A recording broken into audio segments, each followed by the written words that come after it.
రైతులకు నమస్కారం అండి. ఈరోజు టాపిక్ ఏంటంటే పచ్చిరొట్ట ఎరువు గురించి మాట్లాడుకుందాం.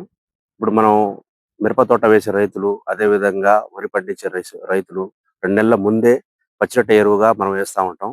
అదే విధంగా పచ్చిరొట్ట ఎరువు వల్ల మనకు ఉండే ఉపయోగాలేంటంటే సేంద్రియ కర్బనం పెరుగుతుంది. రసాయనాలు, మందులు వాడకం అనేది తగ్గుతుంది. అదే భూసారం పెరుగుతుంది. ఖచ్చితంగా 100% పచ్చిరొట్ట ఎరువు అనేది ఇప్పుడు పిల్లి పెసర గాని, అదే విధంగా జనుము గాని, జిలుగు గాని ఇవన్నీ మనకు మన సొసైటీలో 50% సబ్సిడీతో దొరుకుతున్నాయండి. ఖచ్చితంగా 2 నెలల ముందైతే వేసుకోండి. వేసుకోవడం వల్ల మనకు భూసారం, సేంద్రియ కర్బనం ఇలాంటివన్నీ పెరుగుతాయి.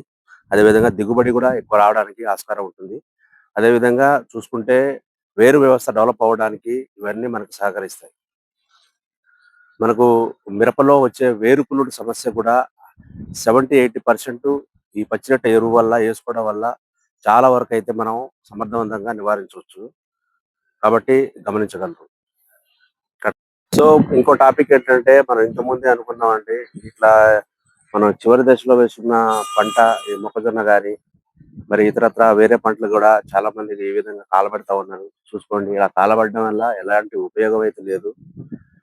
దీన్ని మనం ఒక వర్షం పడ్డ తర్వాత రొటావేటర్ వేసుకున్న తర్వాత ప్లవ్ వేసుకుంటే ప్రతి ఒక్క మరి కలుపు గాని, పచ్చి రొట్టె గాని మొత్తం కలియ దున్నడం వల్ల చాలా వరకు మనకు ఉపయోగాలైతే ఉన్నాయి. ఇలా కాల్చడం మూలంగా దాంట్లో ఉండే సూక్ష్మజీవులు మరి అదే విధంగా హ్మ్. ఉపయోగపడే భూసారాన్ని పెంచేవన్నీ చనిపోతాయండి. దానివల్ల మనకు నష్టమే జరుగుతుందంటే లాభం జరగదు. కాబట్టి రైతు సోదరులు గమనించగలరు. ఏమైనా ఉంటే మాత్రం ఖచ్చితంగా కలియ దున్నడం. రెండో టాపిక్ ఏంటంటే మిర్చి రేటు అనేది పెరుగుతుందా? తగ్గుతుందా? అనే విషయంపై అండి. మనం దగ్గర దగ్గర చూసుకుంటే మొన్నటి లాస్ట్ జంటా పాట వచ్చేసి 22,000 వరకైతే మరి తేజ మిర్చి అయితే పోయింది. అదేవిధంగా 341 రకాలు గాని, సూపర్ డీలక్స్‌లు గాని 20,000 పైనుంచే అండి. ఎప్పుడు తగ్గలేదు. 20,000 కిందకి తగ్గలేదు. అదేవిధంగా 2026, 2027 సంవత్సరంలో రేట్లు ఏ విధంగా ఉండబోతున్నాయి చూసుకుంటే పోయిన సంవత్సరంతో పోల్చుకుంటే ఈ సంవత్సరం అయితే మిరప వేసే రైతులైతే అధికంగా వేస్తున్నారు. విస్తీర్ణం అయితే పెరగబోతుంది.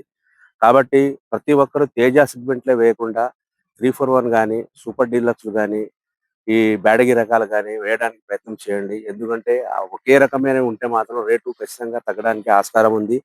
సో, ఇప్పుడున్న ప్రెజెంట్ సిట్యుయేషన్ ఈరోజొచ్చేసి మే 26 తారీఖు మే నెల 2026.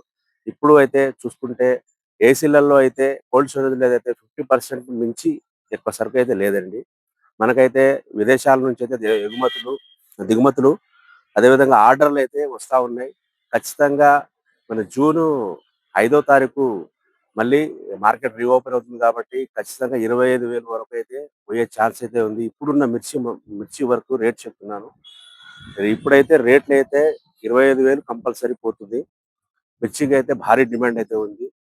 వచ్చే సంవత్సరం చూసుకుంటే మాత్రం విస్తీర్ణం అయితే పెరగబోతుందని మరి చాలా మంది చెప్తున్నారు. రైతు సోదరులు కూడా గమనించాల్సిన విషయం ఏంటంటే రేటు 2026లో ఉంది కాబట్టి ఈ సంవత్సరం కూడా అదే రేట్ ఉంటుంది అనుకోని మరి ఎకరం వేసేవాళ్ళు 3 ఎకరాలు వేస్తున్నారు, 3 ఎకరాలు వేసేవాళ్ళు 6 ఎకరాలు వేస్తున్నారు. దయచేసి చూసుకొని వేయండి. ఎందుకంటే మిర్చి అనేది పెట్టుబడితో కూడిన వ్యవహారం.